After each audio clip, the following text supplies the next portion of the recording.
Today for our boardroom bites at 9, we've got Vumile Msweli, who's talking about cracking the culture code. We're going to look at how culture impacts productivity and how we can utilize culture to drive innovation.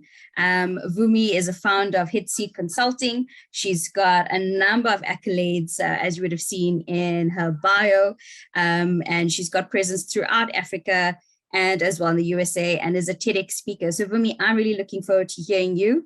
I think culture is quite a hot topic, definitely something we need to consider in the era that we are moving in post-pandemic, and especially in the workplace as well. So Vumi, I'm going to hand over to you. As I mentioned to everyone joining us today, please put your questions in the Q&A.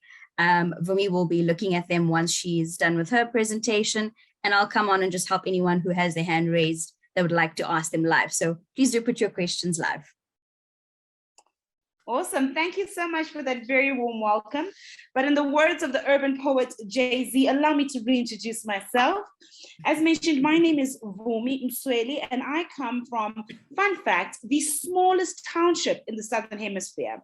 Where I come from, we have one main road, and it's called Chesterville.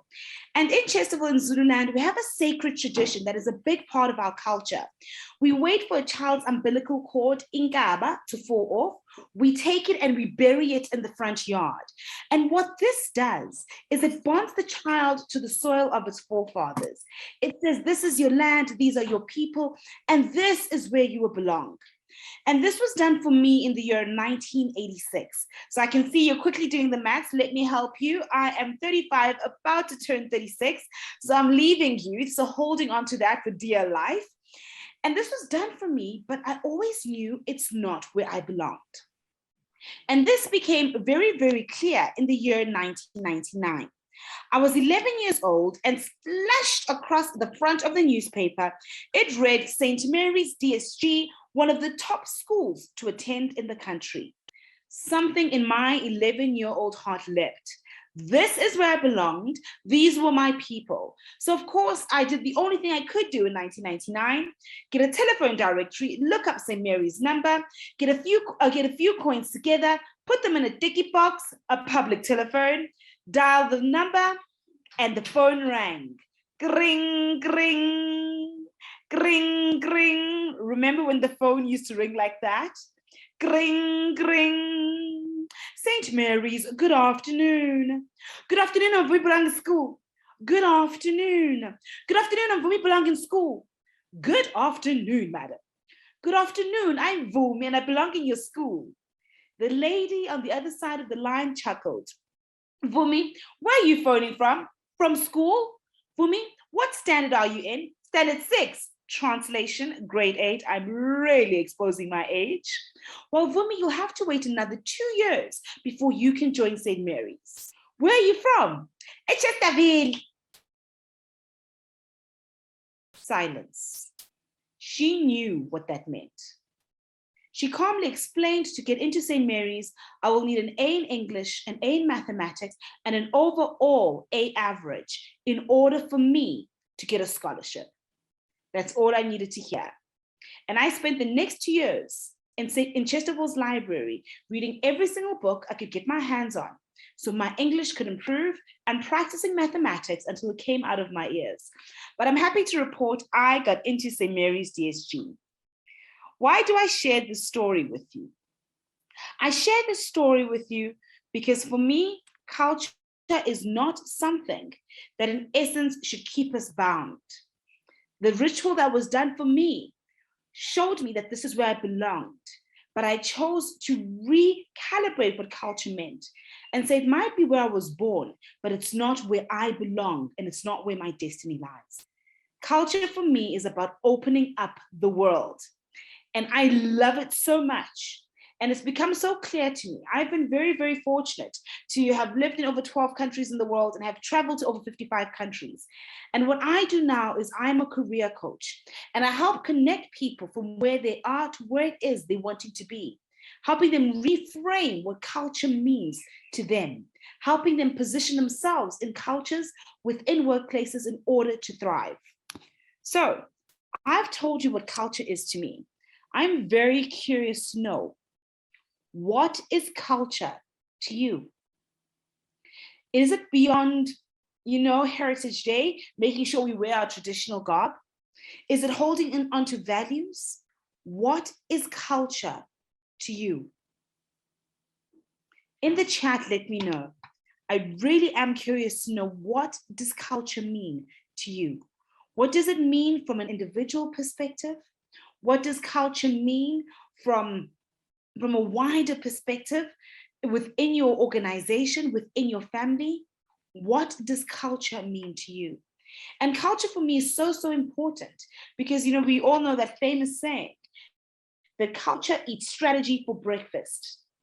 Culture is literally the nuances that are unspoken about that help us move and engage. And culture can literally infiltrate, when given enough meaning, into our day-to-day lives.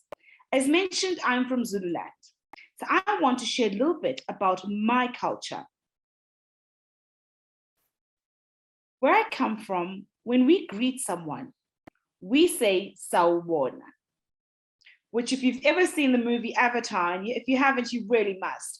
And the premise, in essence, is that humans, are taking over an entire planet of blue aliens. And how we greet in the movie is they say, "I see you." And I was like, oh no, there goes gold Hollywood stealing from Africa again, because that's what it means when we greet in Zulu. In Zulu, when we greet, we say sawubona, which literally means I see you. But even in saying I see you, it's actually grammatically incorrect because the prefix sa is plural. If it was singular, it would be ngiyakubona. But the reason we say we see you is we're saying in this moment, we gather our mind, our body, and our spirit to see the person standing in front of us. And when the person responds by saying, I'm fine, I'm here, they're literally saying ngikhona, meaning I am present. I am present to be seen by you. There is something sacred even in the culture of greeting that demands mindfulness. Culture really infiltrates every single aspect of our engagement. That is how powerful culture is. And I love seeing Bulelo's response to say,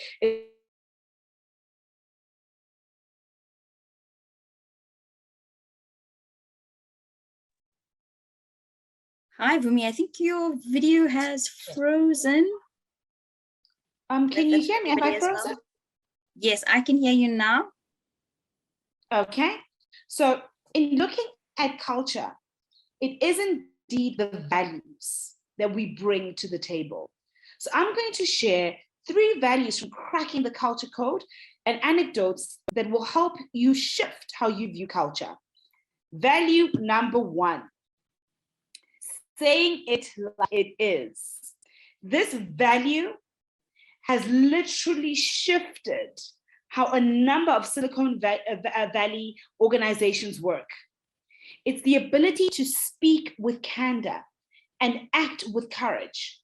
A lot of us find it very, very difficult to say things like how they really are.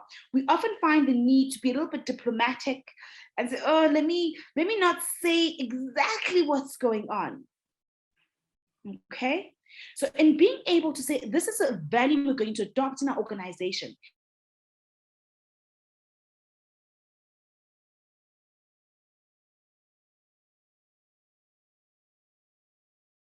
Sorry, everyone. Fail fast and fail forward. For me, you keep freezing, so I'm not sure if you want to maybe put your video off for a little while. Okay, so I'm going to switch off my video. I hope this is going to help. I might have to jump on another Wi-Fi if it continues. Okay, please do let me know. Cool. Thank you. So looking at value, the value number 1, and this for me is very, very well articulated in the company that is Pixar. So Pixar is responsible for giving us some of our favorite animated films, Toy Story, The Incredibles. We all have seen probably one of their films. And what Pixar does when it onboards a new employee is very, very unusual. Whether you are a director, whether you are the cameraman, or whether you're the barista, what Pixar does is it says, come into a room, whatever you were doing before this does not matter. What you are now is a filmmaker. You are now a filmmaker. And you have the right to speak up as a filmmaker when we are making films. This shifted the culture of the organization. In essence, what it did is it gave everybody permission to speak up. Some of their greatest ideas have actually come from their coffee shop. One of the baristas was able to work themselves all the way up to vice president purely by the ideas she was allowed to share. Every single time we choose to keep quiet and not say it like it is, we rob the world, our organization, and our team of our genius. I'll repeat that. Every time we are not allowed to say it like it is, to share our ideas, we rob the world of our genius. It is not a culture that cultivates innovation.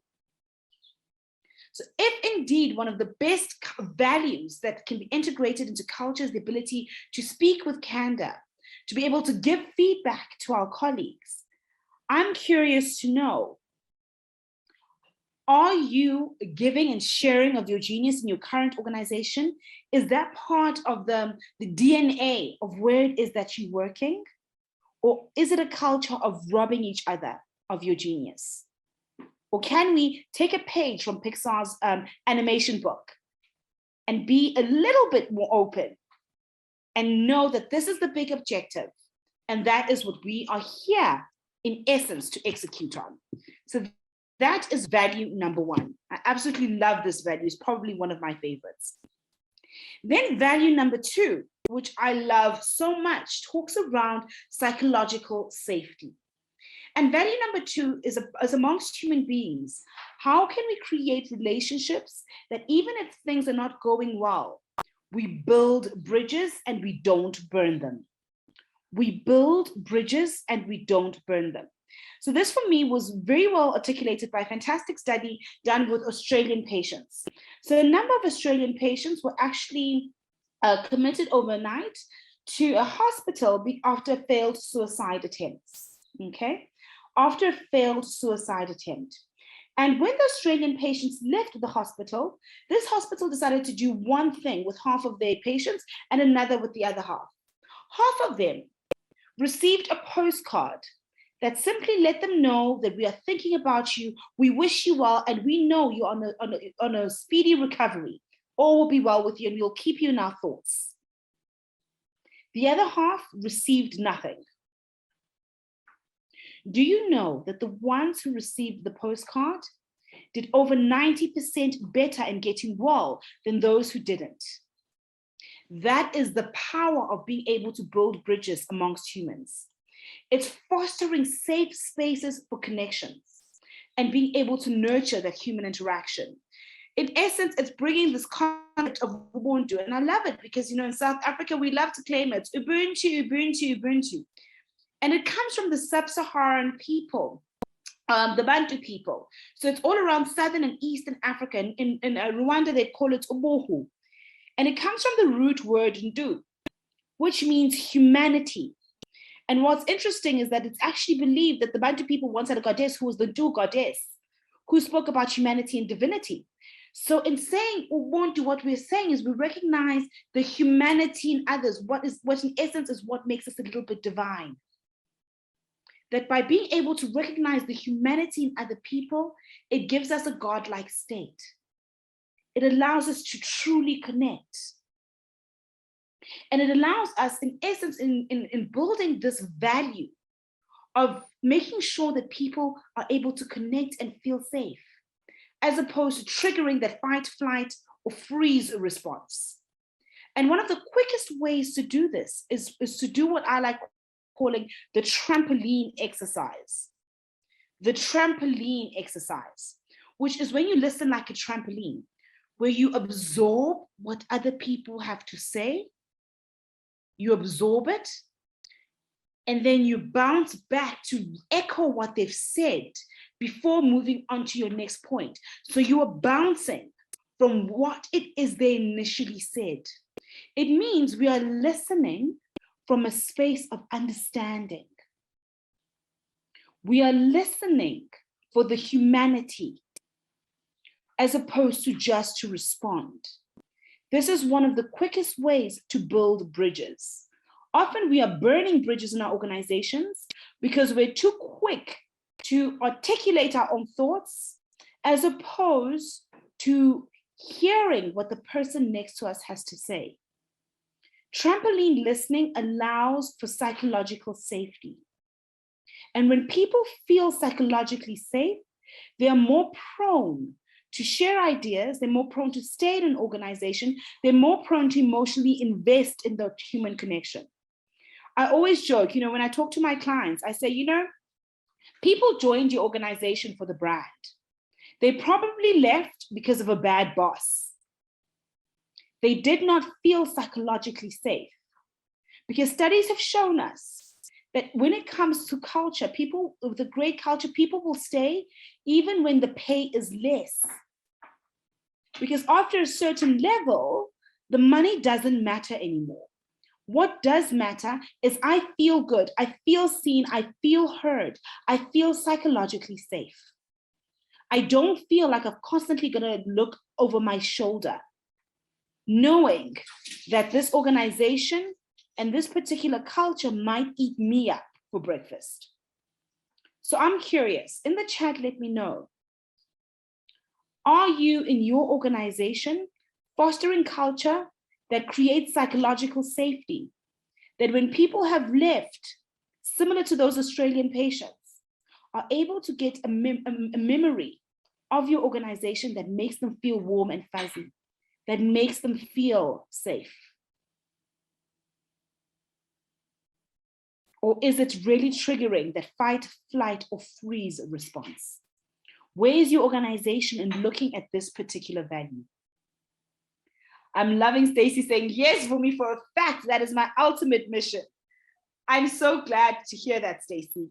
I'm so glad to hear that. It should be all our mission. We work with human beings. We cannot leave the human element out of it. It is very, very important that we bring that to the table. Okay. Someone's asking me to just expatiate on the psychological safety concept. Psychological safety is the ability to make people feel mentally at peace, knowing that when they speak the truth, knowing that when they show up as themselves, they will not be punished for it. So they don't feel the need to put on psychological armor, acting that they are something they're not in order to feel safe in your organization. So if you've got we all know this, oh my goodness, I've got a meeting with so-and-so, let me quickly bring on my best English, let me make sure, where are my notes?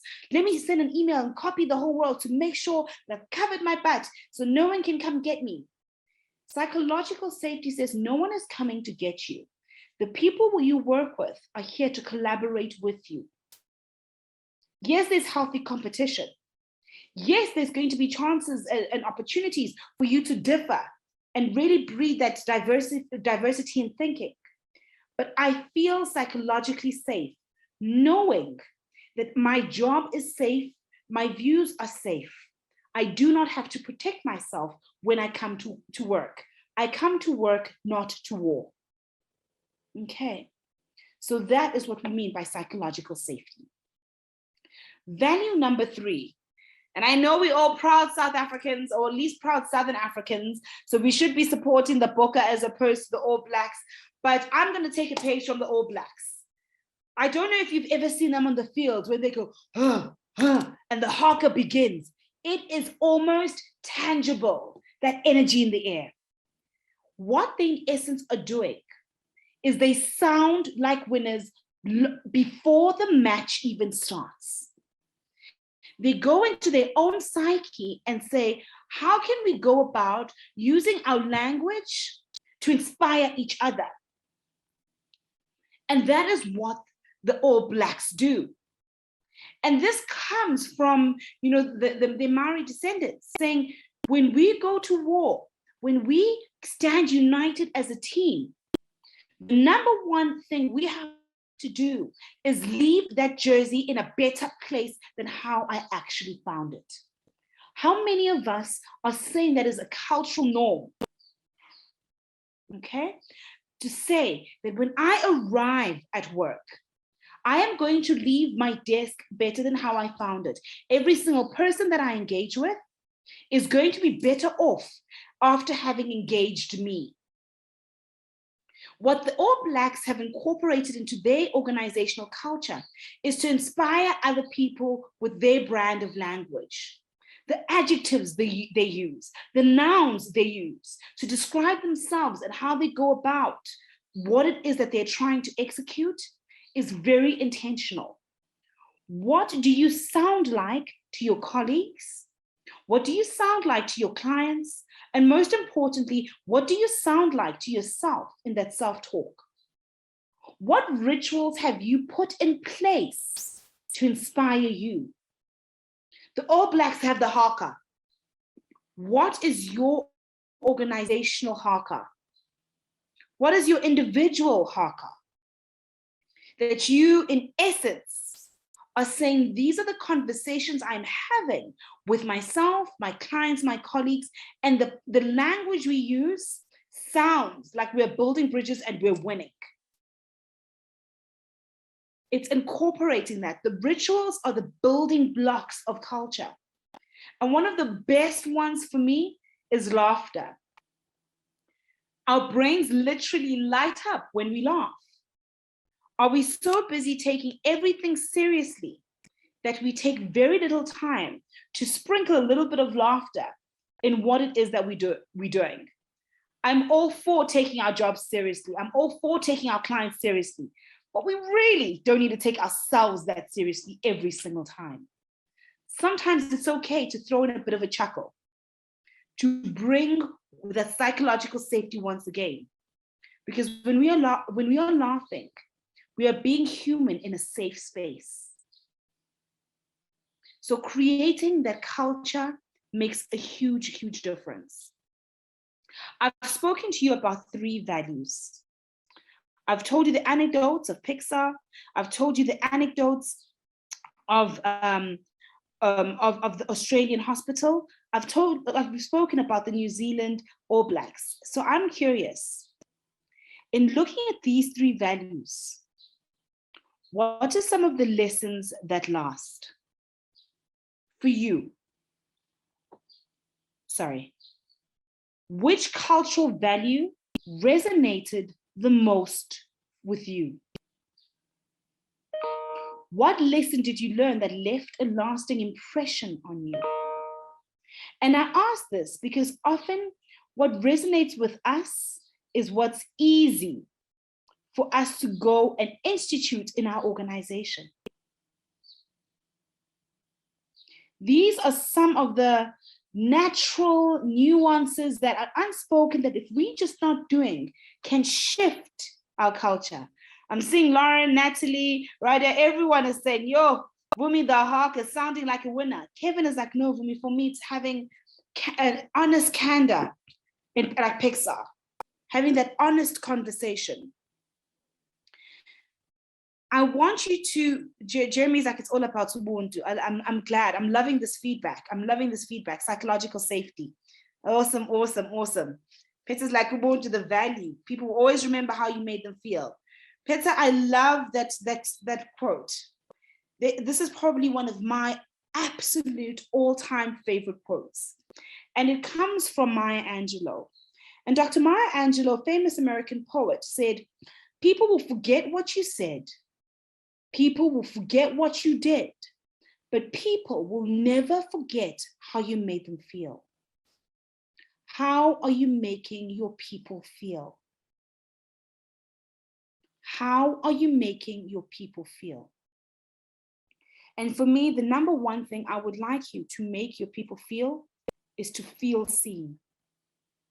I would like you to make your people to feel seen. So I'm going to stop sharing because I want to share this with you. So as mentioned to you, I grew up in the smallest township in the Southern Hemisphere, Chesterville. What I didn't mention is I was actually raised by my grandparents, and I had a very special relationship with my grandfather. And my grandfather used to drive a bright red Toyota Hilux bakkie. And he was a short little man, light-skinned, bow-legged, and probably my favorite human in the whole world. I adored my Mkhuluza. And what would happen is every Friday, my Mkhuluza would fetch me from school, and his bakkie, you could hear it coming a mile away. Oh, I would want to die of embarrassment. But when my grandfather would fetch me, we'd go past after school, we'd go to the garage, and we'd get a cool drink. I'd get a cream soda, and my grandfather would get a Diet Coke. He was diabetic. And we would drive into our township. And just about 600-700 meters before we get to the house, my grandfather would stop the car, and we'd put down our cool drinks, and he would open the door for me, and I'd get out, and I'd stand at the back of his bakkie. And he would drive slowly, and he would go, wah, wah. And I would smile and wave at the trees and the goats, and I'd smile and wave at the trees and the goats, and he'd go, wah, wah. Miss South Africa, wah. Vumile Msweli, wah. And I'd smile and I'd wave, and I'd smile and I'd wave. This was our own little ritual. It became our culture. But what my grandfather did was create a culture of making me feel seen, making me feel like I was important. We all know what it's been like when you've worked for an incredible boss who makes you feel seen. We know what it's like when you work in an organization where you're unleashed to feel free and spread your wings, because the culture cultivates that. My question is, we all have moments to really create special time and special feelings for someone where we make them feel seen in our organization.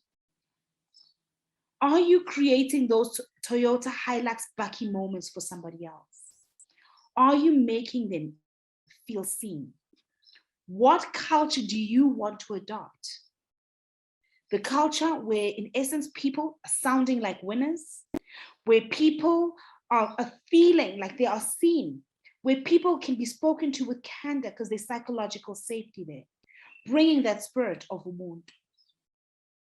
I hope that in looking at the building blocks of culture and ritual in everyday engagements, that you make it your intention to be conscientious about the culture you want for yourself, in your home, in your organization, and that culture makes the people who are part of your team really feel seen.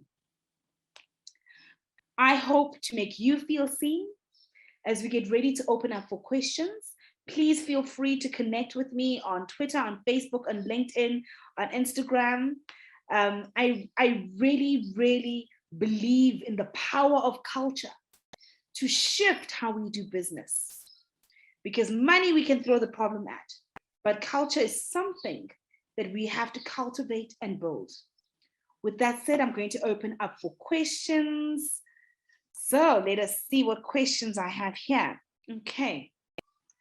I've got the first question that says, Vumi, I really battle developing psychological safety for my staff when we operate in an industry that eats all of us for breakfast.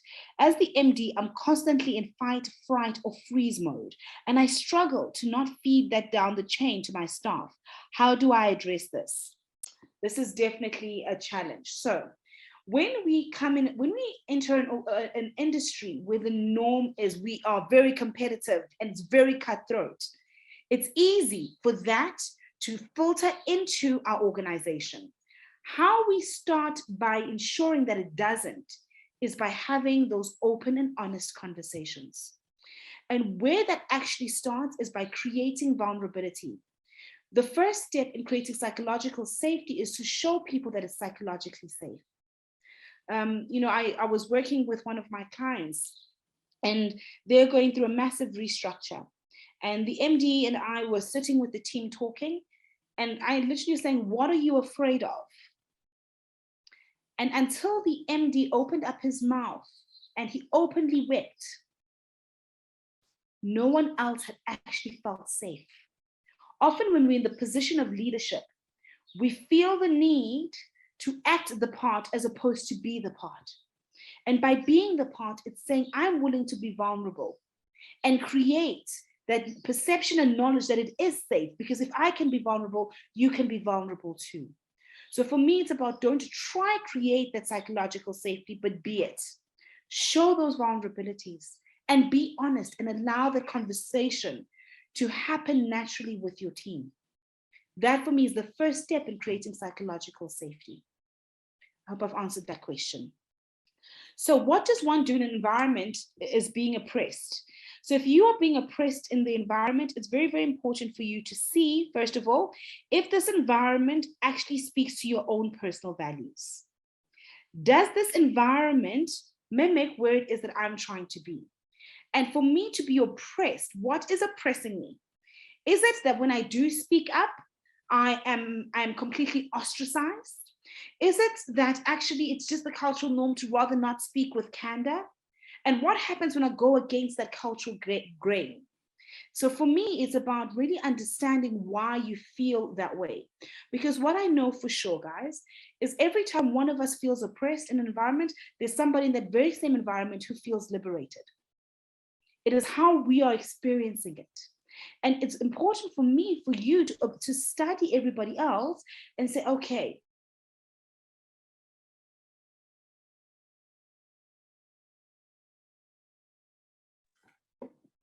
Vumi, we've lost you again. Sorry? We lost you again there. I think you can stop your share if you want, if that's a bit better. Okay. And then you can put your video on so that the guys can see you. Okay. So in you learning from the guys who are thriving in that environment, what you can incorporate that to help ensure that you're not feeling as oppressed. And remember, when the moment we're feeling oppressed, what we're saying is I'm giving my power of freedom to somebody else. So what can we do to take that accountability and in essence, own that for ourselves? Okay. So I'm seeing, thank you for psyching us up. Was Hua a poetic sign from your grandfather? Yes, I think it was. I think it was. I see another question here. For my company, we've been struggling to encourage the spirit of unity and safety.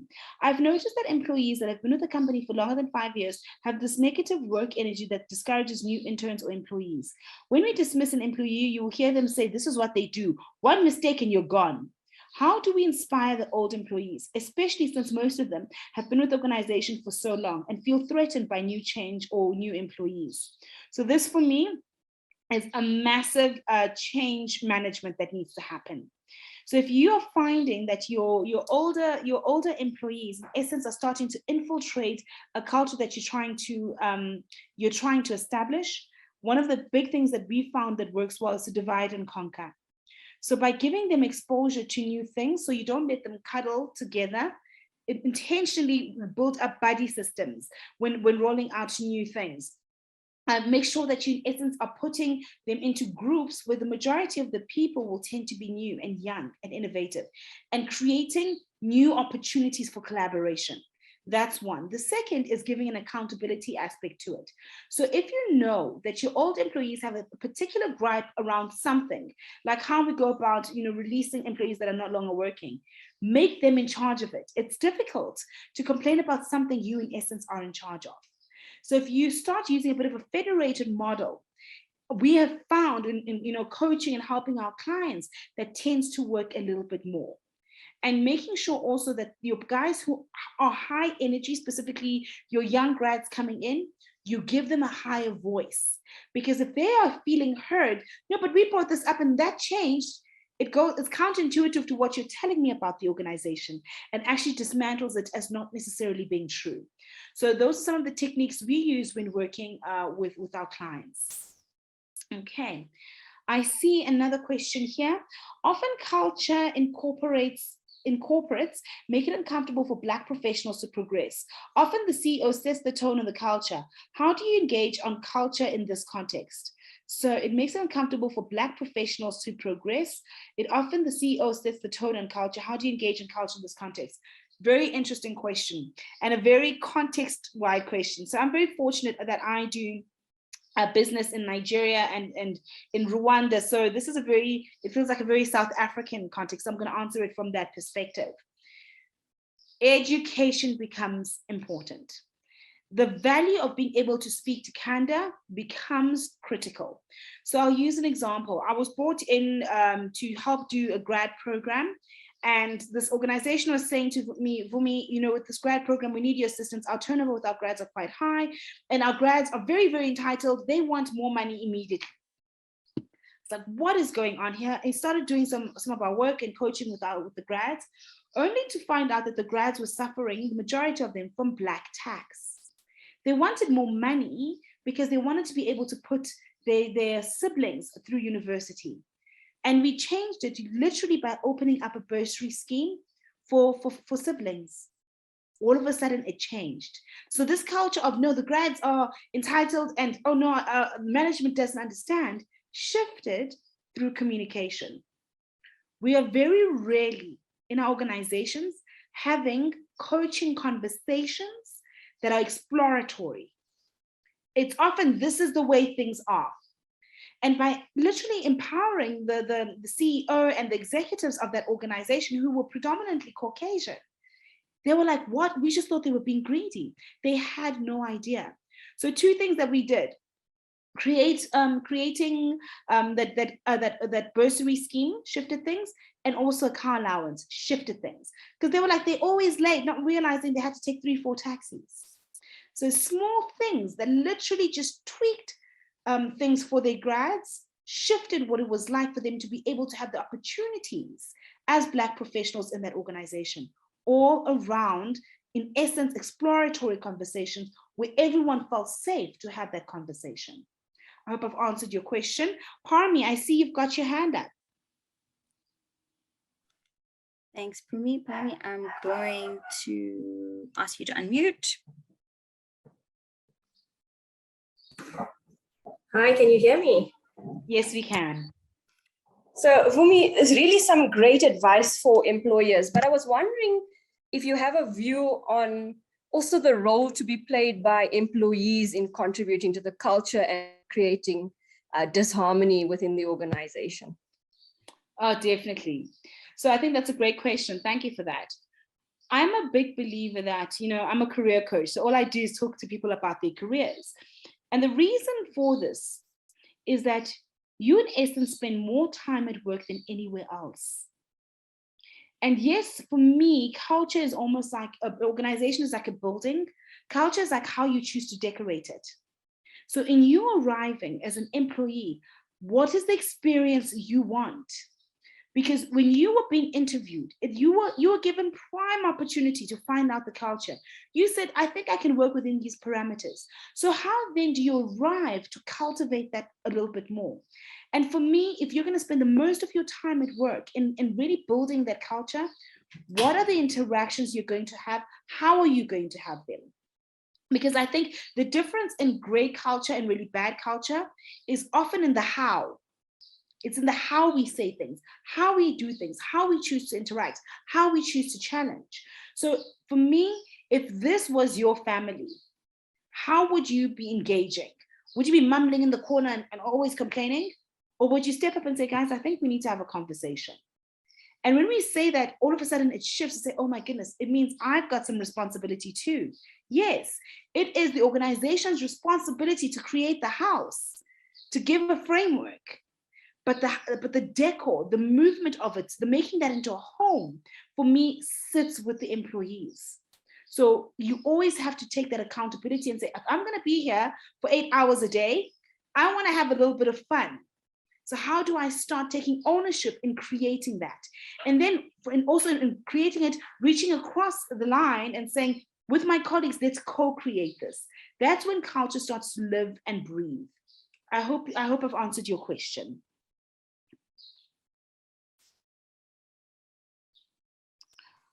Awesome. So I've got a question here that says, there will always be cultural difference between individual organizational practices. What is the approach to narrow the gap? For me, it is even before you take the role. your organization is never going to match your entire value system.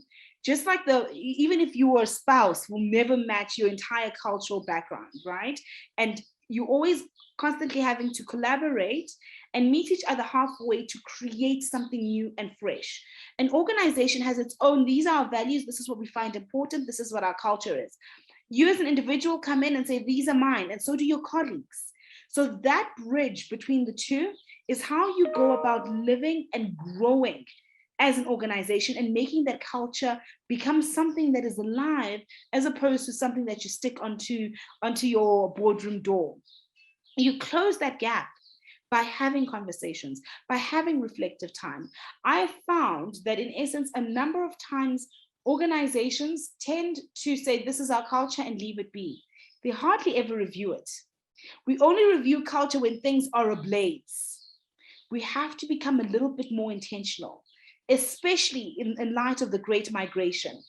The Great Resignation. This is not the Sahara Desert. The Great Resignation. Okay, with so many people now comfortable leaving, how are we making sure that culture is a key pillar? For specifically, I'm talking to our HR guys for our employee retention strategy. What needs to shift and change? It's funny how culture could change so quickly. The moment is like, oh, we've got COVID, let's now work from home. Culture could shift. Before it's like, no, you can't work from home, you come into the office. So culture is living. How do we make sure that this living organism works for us and shifts in a manner that makes both the organizational objectives as well as the employee experience something that is satisfactory for both? Okay, I've got my next question here, which says, psychological safety is my mission with my team due to the nature of our business. And this is working very well for them. However, I don't have this luxury. How would you suggest that this culture be penetrated to the C-suite management level? It is the challenge of being in the front lines, right? When you are leadership, you are offsetting the tone and often have very few spaces where you can go. And for me, the answer there then becomes in creating a tribe for yourself as the C-suite. That's one of the reasons executive coaching becomes so important. A place where psychologically you can dump and you can say your fears without being afraid of creating pandemonium with your employees, where you can say that I really don't know, whilst you're cultivating a culture of we all take ownership. Specifically, and I want to say this because, even as an entrepreneur, I find this happens a lot, where you are in the C-suite, you are in the front lines, you are pioneering, and you yourself don't feel psychologically safe. So that's where your coach becomes your expert. My coach, I am a coach and have a coach. My coach becomes my go-to to say, I want to have a good cry. I don't feel safe. I feel like my people aren't getting it. I think they're in la la land. I feel that maybe I'm not necessarily articulating our vision where it needs to be. Please help guide me in executing this. So that's where you are creating a space for yourself within the C-suite and also outside, where you can feel psychologically safe, that you can bring that same feeling back to your team. Remember, you can't pour from an empty cup. That psychological safety must be something you inherently have. And if your cup has holes, how do we fill those holes? And for me, coaching for me has been the number one tool that I've been able to incorporate in creating that for myself and with other C-suite coaches. I see Radha's got a question here. Okay, Radha, I see you raise your hand and you've got a question. Do you want me to read the question or do you want to ask it live? So maybe ask it live.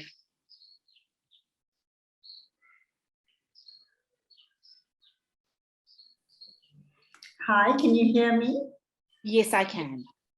Thank you. Thank you so much, Vumi. I promise you this was the best hour that I could have spent. You are talking my language. You saying everything that I wanted to hear, because I have been feeling really, really down of late.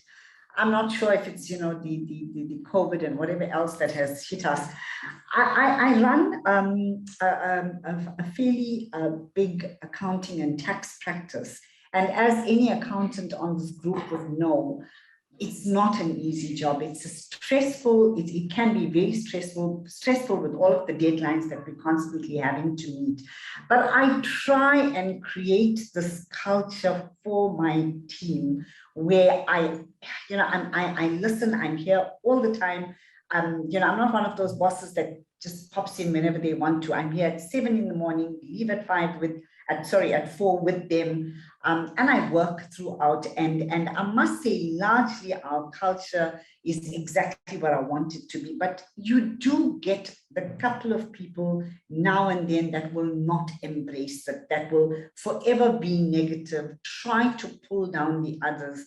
And, short of wanting to fire them, which is something I don't want to do, how else do I get them to join this team? I mean, we finished that. Just to give you an example of some of the fun things I've tried to introduce as well to break the stress.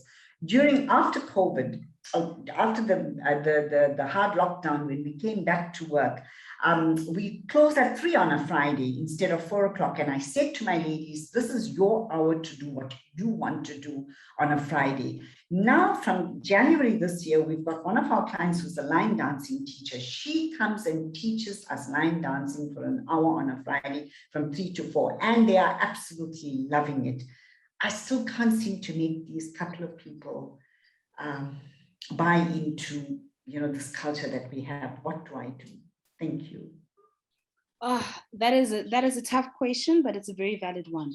So I have found, specifically if you're dealing with people who are inherently pessimistic and negative, that you are building a culture, and you're like, this is what we're going to do, this is what we're going to do, we're doing this, and you're trying to appease to them, as opposed to empowering them.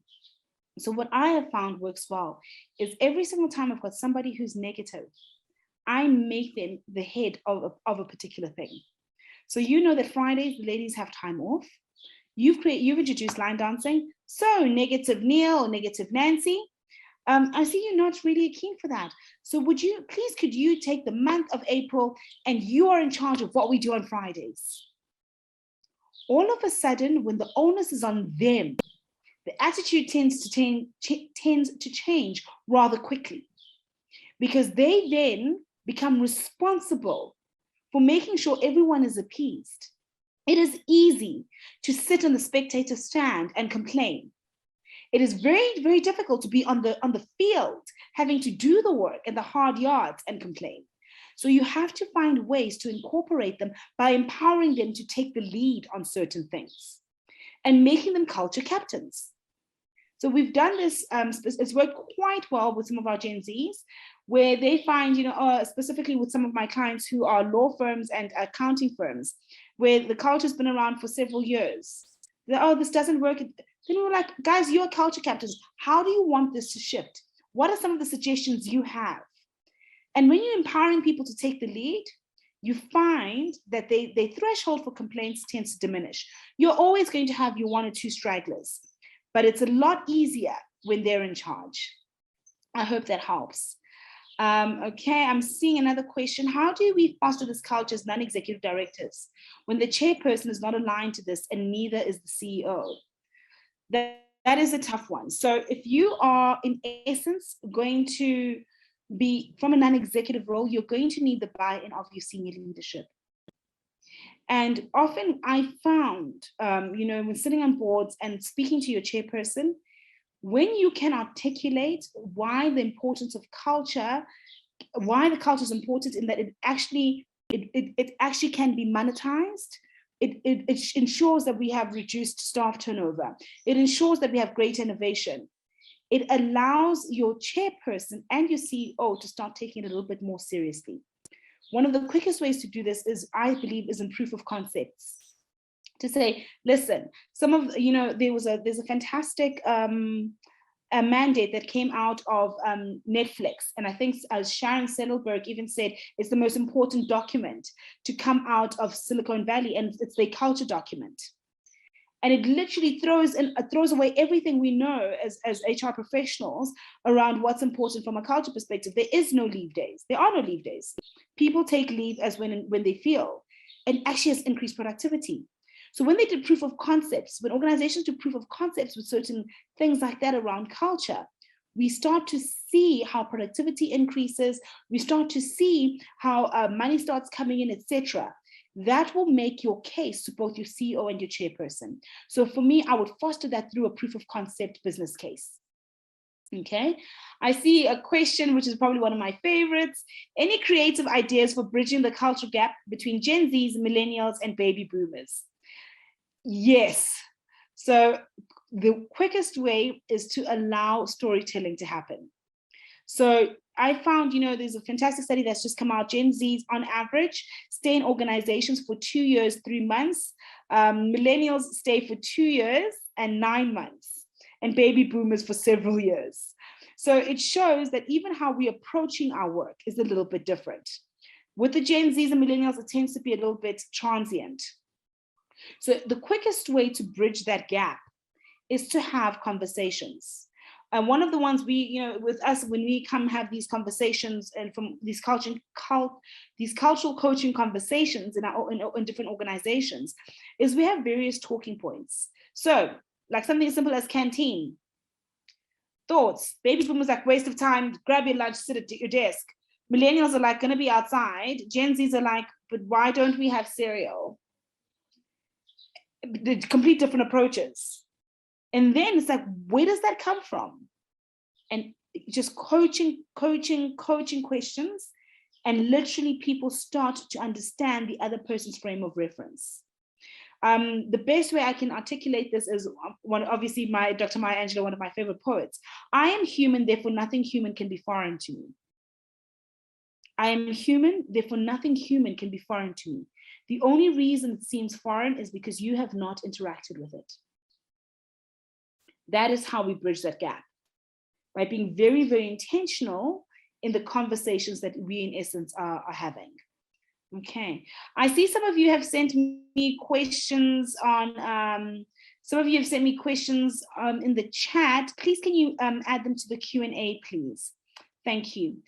As we emerge out of the pandemic, what are some of the pearls of wisdom you can share around the area of organizational culture? You have to bring your people with you. People are feeling extremely isolated. People are feeling paranoid around job security. So if you are not having inhuman, not necessarily in person, inhuman conversations, you're going to find that you are leaving your people behind. So, and I'm a big advocate of this. I've been having lots of conversations about the art of connection, a lot of masterclasses with my clients. What are you doing to share information outside of emails? What are you doing to engage outside of normal Zoom and MS Teams, where it's just meetings? Are you having virtual tea and coffee sessions? Are you having virtual meals? What are you doing to bring your people along with you? People are emotionally exhausted. They've lost loved ones. They feel unsafe. They want and they yearn for what was. Most people, I'm seeing this across the continent, are in a state of mourning. And when we mourn, the Jewish culture has a beautiful, beautiful culture of stopping and being when it's time to mourn. The whole Shiva, we literally sit and we feed and we are. We're not creating enough pockets of stopping in order to ensure our people are still with us. Because the culture is now evolving and organizations don't even know what it's evolving into because they simply are not aware, because they're not engaging their employees the way they need to. So that for me would be the space I think we need to be cognizant of as we come out of the as we come out of the pandemic. Okay. Often a new CEO wants to change the culture to put his own stamp on the organization, even if what exists is working. How do you address this? Everyone wants their fingerprint, right? Everyone wants to personalize it. So for me, what I think becomes important is feeding your CEO the right data. Feeding your CEO the right data. They want to bring their own flavor, and I'm all for bringing your own flavor. But when things are working and we completely shake up, it can actually do more harm than good. So once again, the culture of candor becomes important, but it also means you have to have the kind of intimate relationship with your CEO where you are comfortable and you have that psychological safety where you can share some of this to say, Mr. CEO, I'm very excited for what you're bringing to the table. Just some feedback on what's happening on ground. People are feeling a little uncertain. This has always historically worked. Can we merge the fresh perspective you're bringing with what's working? That relationship around candor and being able to have those honest conversations, that is where you start taking onus and start imprinting that culture with your CEO, and hopefully that will be able to trickle all the way down. Okay, I've noted instances where professionals change once they join politics. I attribute this to a political culture. I welcome your views on political culture and how citizens can influence political culture. I am very curious to know if you are talking corporate politics or actual politics here. So if you could give me some feedback, that would be good. So I'm not going to answer that until I understand which one you're referring to. Our company has adopted a hybrid work model. An employee has a choice to work from home or office. However, managers are now struggling to maintain a high performance. Any advice to managers in creating a high performance culture? For me, baseline, what is happening at home? If you're finding that people are not settled, were they doing better when they were working at home? Were they doing better when they're working in the organization? There's something about the hybrid model that potentially could not be working. Okay. So for me, we want to get a clear baseline to say, this is what's worked historically, what has shifted. And once again, it goes into the unpacking of where the employees find themselves. You might find that the hybrid model is actually quite disruptive.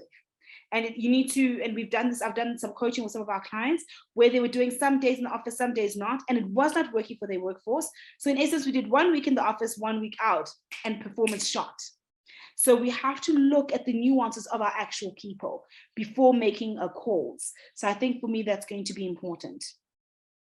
Okay, we have people of diverse cultures at work. The cost of some to their culture is high, whereas others have it simple with very low cost. Some costs of black tax, which other cultures may not be faced with. Also things like funeral costs and prayer costs. No, that is the reality. The reality is that we live in a diverse country and we come with those nuances. It's very interesting, even the concept of black tax. You know, I'm busy doing my PhD and my topic is around black tax and its cost to career development. And the nuances are insane, things we've never thought about. So it's hard for us to say that, oh, some people don't pay cultural costs.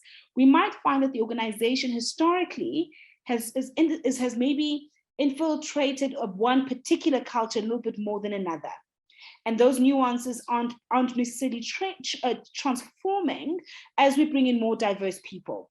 The same thing is what's happening with women, right? We bring women into the workplace. We've got to think about things like, oh, there's maternity leave that didn't happen. But over time, the culture was able to transform. So I think it is something we have to be cognizant of. Okay, I know I've got about a minute left. Let me try make sure I'll answer 3 more questions. Thank you for your advice on my earlier question about old employees. Should I still divide and conquer when I'm dealing with an entire board of directors that don't want to innovate or change the culture of the organization that they've been comfortable with for so long? I've had such a negative pushback from the very top. I feel discouraged, honestly, that I cannot change this organization as a single director. What can I do? Because I feel there's a hunger for change from young employees. I still feel there's so much I can learn from the board, but how do I not alienate myself as I push for change in the old guard and still encourage everyone to innovate, especially in culture, as we have so much diversity now in company? This goes back to my proof of concept piece of advice. I think I've answered this. Proof of concept. Prove it and empower them to start seeing where, in essence, that culture can be infiltrated into, and the benefits of it. People do not change unless there's something that they, in essence, are going to garner from themselves. So if we're not showing the value, it will make no sense for them. So that, for me, I think I've answered that question. Not all businesses can remunerate their employees to adjust for the cost of the employees of varying cultures. Not all businesses can remunerate their employees to adjust for the costs of the employees of varying culture. I think it's necessary because the cost of not, in essence, thinking about and being cognizant of different cultures is you lose diversity. If you lose diversity in the long term, you'll find yourself like Kodak.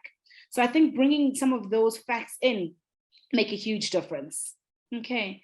So thank you. Great to see you. I'm not seeing you. Hi, Sister Du. South Africa has race and gender as two main themes in society, and thus organizational culture. In the rest of Africa, what are the three top issues that grip organization? So I won't speak necessarily for the rest of the continent. I'll speak specifically in the countries that I tend to deal with, which predominantly tend to be Nigeria and tend to be Rwanda. The first is gender. Gender seems to be very, very topical.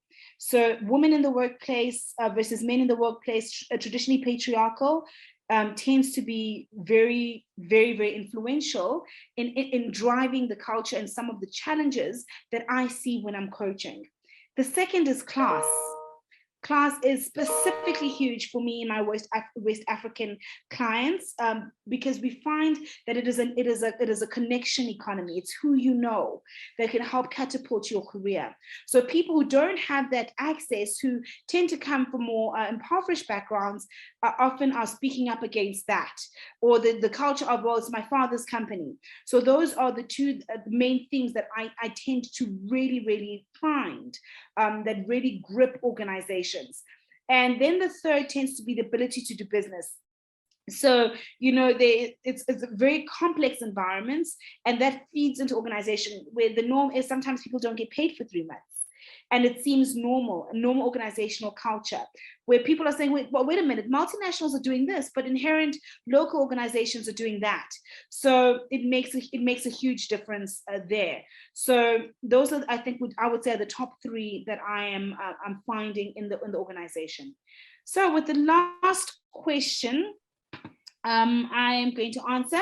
I realize that HR policies, procedures, systems, and processes stifle an innovative and growth mindset. Our HR are also not equipped to enable change. Your thoughts to address this barrier? Oh, my thoughts are, I wish we could be like Netflix, where in essence, they don't really have policies. They in essence have frameworks that allow people to work within a particular framework. This is fantastic because it allows for the agility of a startup within certain bounds. So I wish we could really relook at our need for having a policy for every single thing that is usually the exception and then stifles it when it doesn't need to be the rule. When in essence, it should be our ability to get the job done and keep our people at the heart of it. I think we've overemphasized our need for a policy and procedures for every little thing. And that's one of the reasons why we are finding our Gen Zs and our millennials, really drawing away from large corporates and starting to follow the trend of smaller organizations, purely because it's a lot easier to live, be, and work. So I think as large organizations, we really have to rethink how we go about doing business and creating cultures that work for everybody. So thank you so much, everybody. I hope to connect with you on social media. My name is Vumile Msweli. Thank you so much for this time. I've thoroughly enjoyed our conversation. Thank you, Vumi, so much for joining us. I think it was a wonderful session, as I've seen with everybody in the chat. So please do get in touch with Vumi as per all the methods she shared earlier. We will send you the presentation slides and a recording of today's session as well once it's ready in our thank you email. It also will be available on our website as well. So you can also go back, listen, and share that with your teams as well to share some of the great tips I think Vumi has shared with us this morning. So thank you again, and we'll see all of you again next month. There's no Ask the Experts in April this month, as it's a public holiday on the 27th, but we do still have some other networking events in the next 2 weeks for our members. So thanks again, Vumi. Have a great week, everyone. See you soon.